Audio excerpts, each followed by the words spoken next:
We talked about applying, we talked about claim handling. Of course, there's when a person gets denied.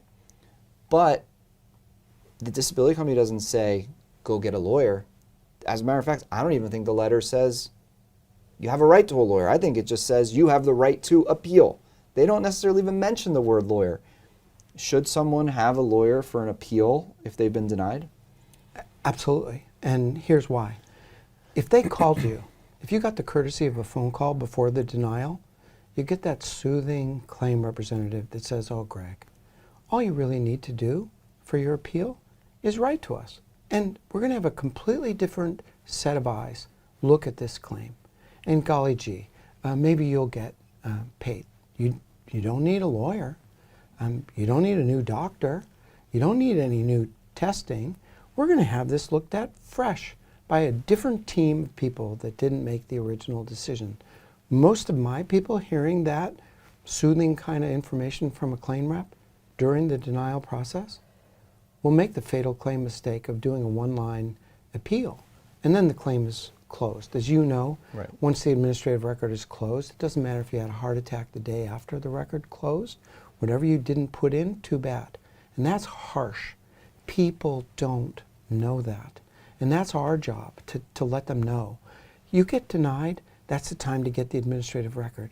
That's the time to pull back the curtain, make sure you've got the right care, the right treatment, the right doctor, the right medication, the right testing, so that we can bulletproof that administrative record. So anybody looking at it says, oh my gosh, that's Greg Dell. Holy cow, we know his firm.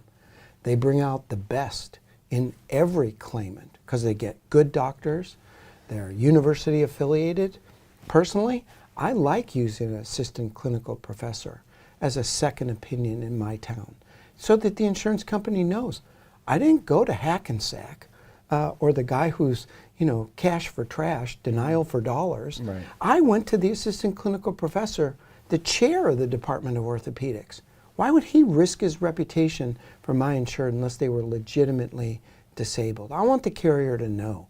You get my firm, you get your firm, they're in for the fight of their lives. I often say the lawyer you select for your appeal is more important, during the appeal stage, is more important than the lawyer you're going to select for the lawsuit.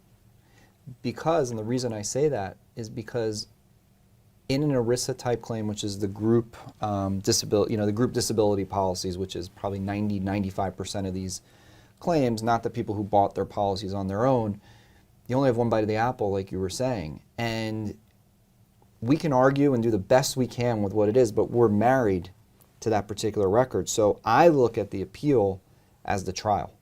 I look at that as to say, I got to put all this evidence in, because if we lose this, it's going to be a judge who's going to review all of this and say, do I agree or disagree that this person's disabled, or did the insurance company act reasonably in their review?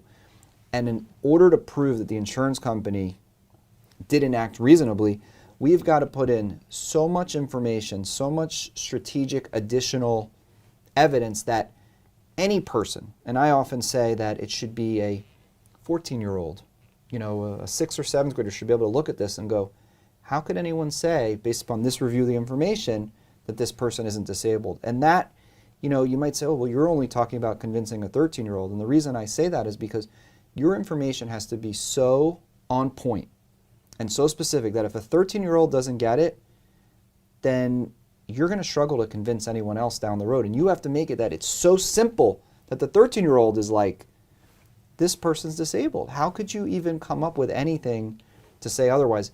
And you've got to do it during the appeal. And what you and I love from also doing a ton of individual disability where we take depositions and we go to trial for weeks and all that stuff is that the rules of evidence are out the door. That means we can bring in every statement we want. We can hire as many experts as we want. We can get as much medical literature as we want.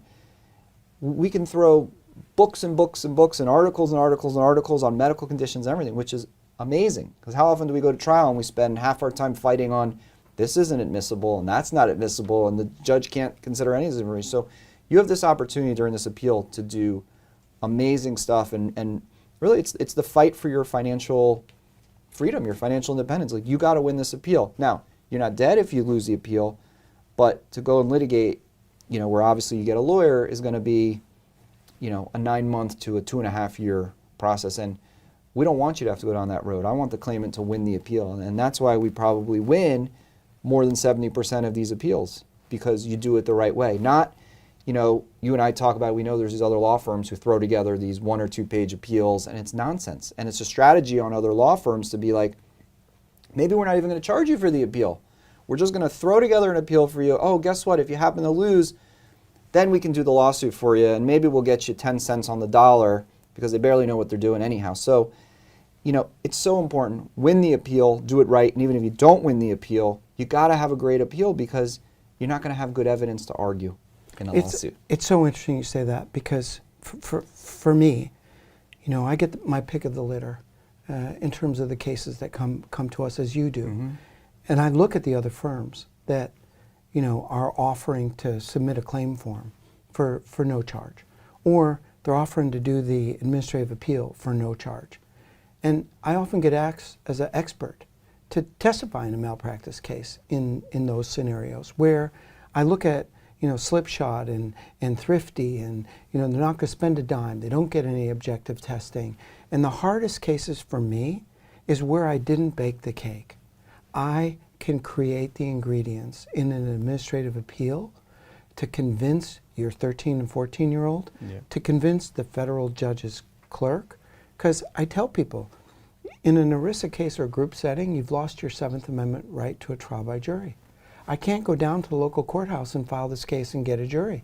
I can't go do discovery. So I'm not going to be able to take a doctor's deposition to ask him whether he minimized or normalized and then capitalized. I can't get any new testing done. I've got to get it all done in the administrative record. So it's hard for me when the cake is baked poorly with, man, we've all eaten that dish that somebody made and we were like, oh, tastes like straw. Well, that's oftentimes what I think about when I look at these appeals that are done in such a thrifty manner. To do it right. No holds barred. Put all the evidence in so that you can win on the appeal. Well, I think you brought up some great times, and in summary, hire a lawyer as soon as you can, whether you're applying, if you're on claim, obviously if you have an appeal, and of course with a lawsuit. But what a lot of people don't know also is, and we say it on our website, or maybe they just found this video through a Google search or YouTube, is we always offer a free consultation. You, me, we have 10 other lawyers.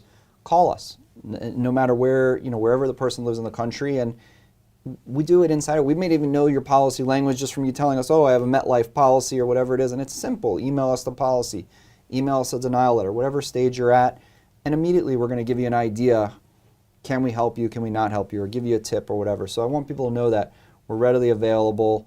It may not be now that you need us. You may need us in a couple years, but reach out and we'll do whatever we can to, protect your benefits, like we say. So thank you for sharing these words with us and these tips, and we look forward to people checking out our website, looking at all these other videos and the articles and the benefit tips and the reviews from other companies. There's tons of information so that people can protect their benefits and their financial freedom. So no matter where you are in the country, call Frank, call myself. We're always here for you, and we look forward to speaking with you should you need us.